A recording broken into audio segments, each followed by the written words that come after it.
Drama Korea The Devil Judge mengisahkan tentang seorang hakim yang bernama Kang Yohan menjadikan pengadilan seperti reality show. Pengadilan untuk menghukum para penjahat tanpa belas kasihan akan dipertunjukkan langsung di ruang sidang yang ditayangkan di televisi. Dengan mengenakan pakaian resmi ketua majelis hakim, dia memburu para penjahat, menghukum orang-orang korup dan orang yang serakah akan jabatan melalui pertunjukan di ruang sidang.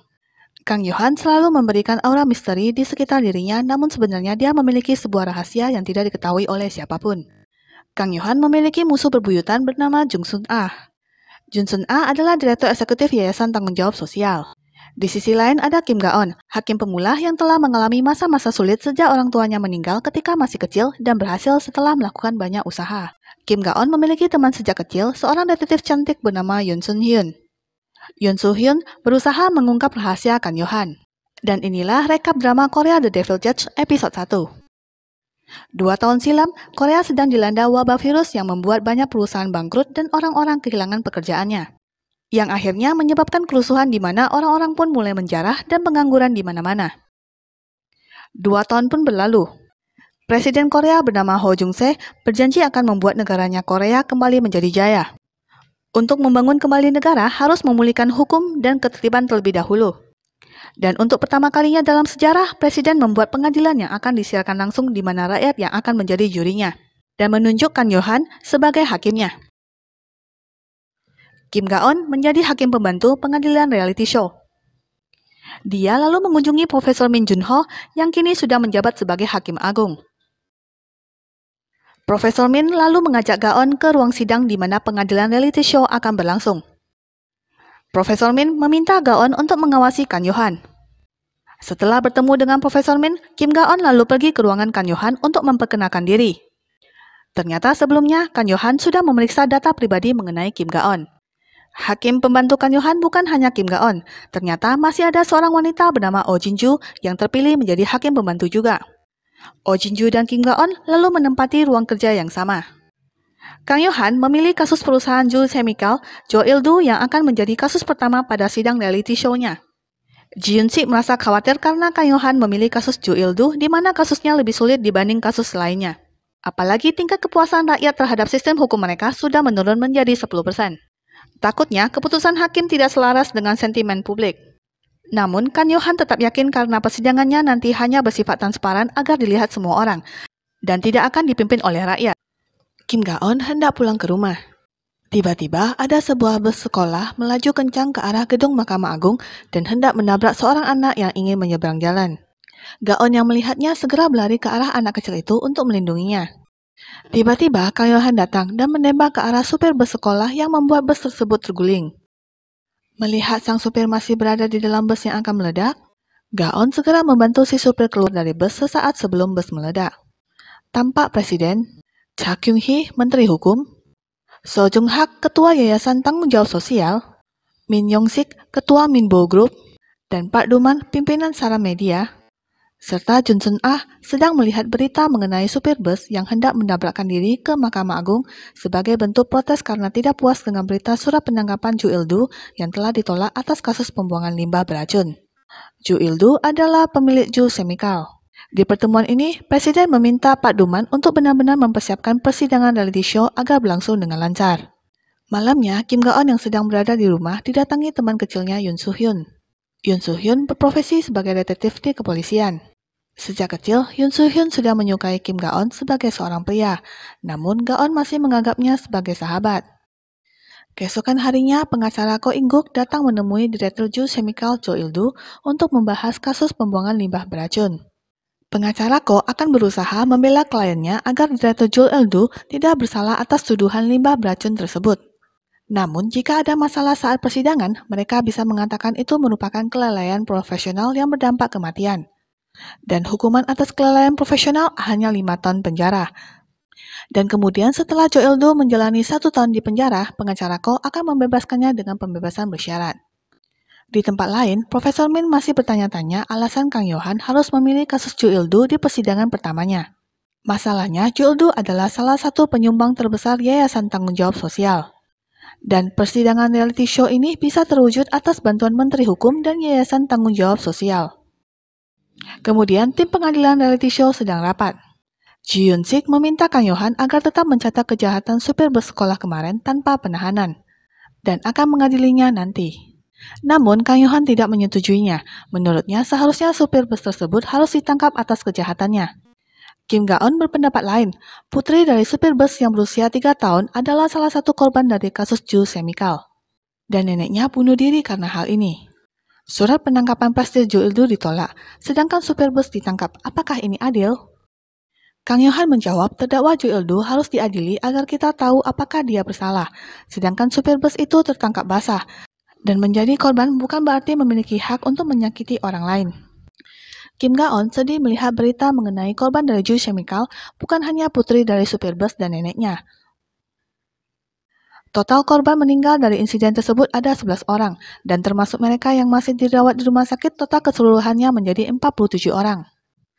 Kim Ga-on baru mengetahui persidangan reality show akan berdasar pada polling suara pemirsa di aplikasi. Dia menanyakan hal ini ke Kang Yohan. Jika keputusan akhir persidangan nanti berdasar suara pemirsa dan bukan berdasarkan pendapat hakim pembantu, jadi apa gunanya hakim pembantu? Kang Yohan dengan santai menjawab suara pemirsa untuk menerapkan demokrasi. Dan hakim pembantu diperlukan jika ada situasi darurat dan selain itu, karena persidangan ini akan disiarkan secara langsung, maka akan terlihat kosong jika kalian tidak duduk di sampingku. Malamnya, Kim Ga-on menyusup ke gedung tempat penyimpanan berkas kasus di Mahkamah Agung. Dia mendapat kunci dari Profesor Min Jun-ho. Setelah mendapatkan berkas kasus yang ia mau, Kim Ga-on menyimpulkan bahwa sejak 20 tahun yang lalu saat Presiden Jo Il-do menimbulkan masalah pertama saat pengembangan perusahaannya, Cha Kyung-hee yang dulunya masih menjabat sebagai jaksa membantunya dan terbebas dari tuduhan. Bukan hanya satu kasus, Cha Kyung-hee menangani kasusnya sebanyak 3 kali. Dan untuk balasannya, Presiden Jo Il-do menjadi sponsor Cha Kyung-hee mulai dari ia masih menjabat sebagai jaksa hingga saat ini yang sudah menjadi Menteri Hukum. Dan Cha Kyung-hee adalah wanita di balik Kang Yohan. Selain itu, Kang Yohan juga sangat ingin melakukan pengadilan kasus Jo Il-do.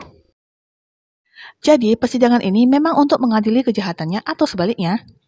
Kim Ga-on dan Profesor Min hanya bisa menebak-nebak. Kim Ga-on bertekad untuk menyelidiki lebih jauh lagi. Dan kemudian ia meminta bantuan ke Soo-hyun untuk memberikannya alat penyadap. Keesokan harinya, Ju Sun-ah datang menemui Cha Kyung-hee atas suruhan Direktur So, yang merasa khawatir terhadap sidang reality show yang memilih kasus Jo Il-do untuk kasus pertama mereka. Jika Jo Il-do menerima hukuman yang berat, hal itu akan berdampak buruk bagi semua bisnis. Namun Cha Kyung-hee sangat mempercayai Kang Yohan, dan dia yang akan mengurus persidangan terhadap Jo Il-do. Sebelum pergi, Ju Sun-ah mengingatkan Kyung-hee bahwa barang-barang yang ia miliki sekarang dibeli dengan uang yayasan. Malamnya, Soo-hyun memberikan alat penyadap ke Ga-on dan bertanya buat apa seorang hakim membutuhkan alat penyadap.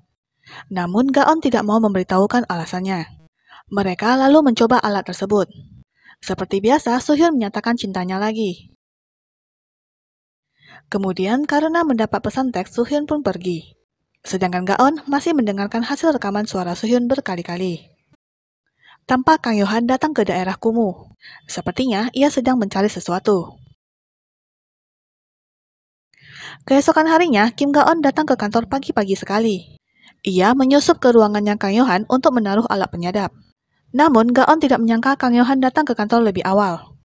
Saat Yohan hendak masuk ke ruangannya, ia mendapati Ga-on berada di ruangannya. Ga-on berdalih karena perpustakaan masih tutup, ia ke ruangan Kang Yohan untuk membaca buku. Lalu Ga-on pun kembali ke ruangannya. Lewat alat penyadap yang ia pasang di ruangan Kang Yohan, ia mendengarkan semua pembicaraan atasannya. Ia mendengar Yohan akan menemui pengacara hari ini. Ga-on pun kemudian mengikuti mobil Kang Yohan. Awalnya, Ga-on kehilangan jejak Kang Yohan, namun kemudian ia menemukan mobil Kang Yohan sedang terparkir di sebuah gedung. Tak berapa lama kemudian, tampak pengacara Jo Il-do sedang memasuki gedung tersebut. Dan semua yang Ga-on dengar dan lihat hari ini, dia laporkan ke Profesor Min. Keesokan harinya, pengadilan reality show yang ditunggu-tunggu pun akan disiarkan perdana di televisi. Presiden yang sedang menghadiri rapat mendapat pesan dari Ju Sun-ah memberitahukan bahwa pengadilan reality show akan segera dimulai. Buru-buru Presiden meninggalkan ruangan rapat untuk menonton acara tersebut. Acara pengadilan reality show pun dimulai. Acara akan disiarkan secara langsung. Pembawa acara menjelaskan bagaimana masyarakat dapat ikut berpartisipasi dengan memberikan polling apakah si terdakwa harus dihukum berat atau tidak. Kemudian dengan mengenakan pakaian resmi Ketua Majelis Hakim, Kang Yohan didampingi Hakim Pembantu Kim Ga-on dan Oh Jin-joo masuk ke ruangan sidang. Lalu jaksa penuntut menjelaskan kasus pembuangan limbah beracun yang dituduhkan ke Ju Chemical. Total korban dari insiden ini ada 47 orang, 11 diantaranya telah meninggal, 23 orang masih berada di ICU. Mereka mengalami efek samping seperti kesulitan bernafas dan gangguan saraf. Salah satu korban yang tewas seorang anak yang baru berusia 3 tahun. Dan pelaku utama tragedi ini adalah Ju Il-do sebagai pemilik pabrik Ju Chemical. Pabrik keempat Ju Chemical hanya berjarak 5 km dari kota ini. Pabrik itu membuang bahan kimia ke sungai dan lalu masuk ke dalam air para penghuni yang dipakai untuk minum, mencuci, dan bertani. Ini adalah tindakan pembunuhan. Setelah mendengarkan rincian kasus dari jaksa penuntut, masyarakat mulai menekan polling yang ada di aplikasi ponsel. Polling masyarakat menunjukkan 70% setuju jika terdakwa dihukum dengan berat. Lalu giliran pengacara Ju Il-do membela kliennya. Ia menjelaskan bahwa tanggul untuk penyaringan bahan kimia runtuh. Pemeliharaan tanggul adalah tugas wilayah. Dan pada saat bahan kimia beracun bocor, pabrik langsung ditutup untuk perbaikan darurat. Selain itu, zat kimia tersebut bocor tidak lebih dari 1 jam. Kemudian, Hakim Pembantu Oh Jin-ju mengajukan pertanyaan ke pihak terdakwa. Tanggul penyaringan bahan kimia runtuh tepat sehari setelah korban pertama tewas. Namun menurut pihak terdakwa, penyebab korban pertama yang tewas tidak jelas dan tidak berkaitan dengan masalah ini. Tetapi menurut diagnosis, gejala korban pertama mirip dengan gejala yang diderita korban lainnya. Pengacara Ju Il-do pun menjawab itu adalah asumsi, tidak ada otopsi pada jasadnya, dan tidak ditemukan bukti bahwa bahan kimia beracun ditemukan di tubuhnya. Kemudian pengacara Ju Il-do meminta saksi seorang dokter bernama Yu Jong-baek yang ahli dalam hal keracunan logam berat. Dan sang dokter pun dipersilakan masuk ke ruang sidang. Menurut si dokter, kebanyakan korban menunjukkan gejala keracunan logam berat. Namun, kebocoran air limbah bukan satu-satunya yang menjadi penyebabnya, karena di lingkungan pabrik sudah lazim terpapar logam berat. Selain itu, masyarakat pedesaan juga biasa menggunakan pupuk kimia dan herbisida, sehingga kadar polusi zat-zat dalam air sungai itu sudah biasa. Lalu Kim Ga-eun bertanya zat apa yang paling banyak ditemukan di sungai itu? Si dokter dengan berat hati menjawab zat itu adalah cyanida. Kang Yo-han kemudian mempersilahkan Dr. Yu Jong-baek untuk duduk dan diberikan sebotol air minum. Pada saat si dokter meminum air mineral tersebut, Kang Yo-han tiba-tiba berkata jika botol airnya tertukar. Spontan si dokter langsung memuntahkan air yang sedang ia minum. Namun kenyataannya botol airnya tidak tertukar dengan sampel air sungai. Saksi berikutnya manajer lokasi pabrik bernama Jang Ki-yong yang telah bekerja selama 12 tahun. Sang manajer akhirnya mengakui hal yang sebenarnya. Kebocoran air limbah bahkan telah terjadi sebelum tanggul tersebut runtuh. Padahal si manajer sudah melapor ke Ju Il-do mengenai tanggul yang telah usang dan harus segera menggantinya sebelum terjadi sesuatu pada lansia di desa. Namun Ju Il-do menjawab dia tidak peduli dengan lansia yang hidup cukup lama. Setelah kesaksian dari manajer pabrik, polling masyarakat terus naik agar terdakwa divonis dengan hukuman yang berat. Kang Yo-han dengan dada tinggi mengatakan bahwa Ju Il-do terlalu serakah demi uang hingga tidak peduli jika hal ini dapat memakan korban jiwa. Dan ini adalah pembunuhan kelalaian yang disengaja. Pengacara lalu mengarahkan Ju Il-do untuk menyangkal telah melakukan pembunuhan atas kelalaian, melainkan mengakui atas kelalaian profesional. Putusan akhir atas terdakwa lalu ditunda setelah istirahat sejenak. Di luar ruang sidang, sang produser acara kegirangan karena mendapati rating acara mereka tembus hingga 17,7%. Pembacaan putusan akhir pun tiba. Kang Yo-han yang akan mengumumkan putusan akhir. Karena kurangnya bukti, ia tak bisa menyimpulkan bahwa ini adalah pembunuhan. Namun dia bersalah atas kelalaian profesional yang mengakibatkan kematian. Hukuman terberatnya adalah 5 tahun penjara. Namun menurut RUU Reformasi, hukuman dapat diakumulasi dari setiap korban. Kang Yo-han kemudian membacakan satu-satu nama korban sebanyak 47 orang. Sehingga Kang Yo-han menggabungkan hukuman untuk 47 orang dan menyatakan hukuman penjara selama 235 tahun. Kim Ga-eun sontak kaget karena tidak percaya Kang Yo-han akan menjatuhkan hukuman seberat itu ke terdakwa. Masyarakat pun puas dengan hasil putusan hakim. Presiden juga memuji Kang Yo-han. Namun Cha Kyung-hee tanpa marah dan tidak menduga akan keputusan Kang Yo-han. Setelah sidang berakhir, keluarga korban berterima kasih ke Kang Yo-han. Kang Yo-han menenangkan keluarga korban. Kemudian ia tampak menguap dan lalu mengeluarkan air mata. Dan Kim Ga-eun pun menyaksikannya.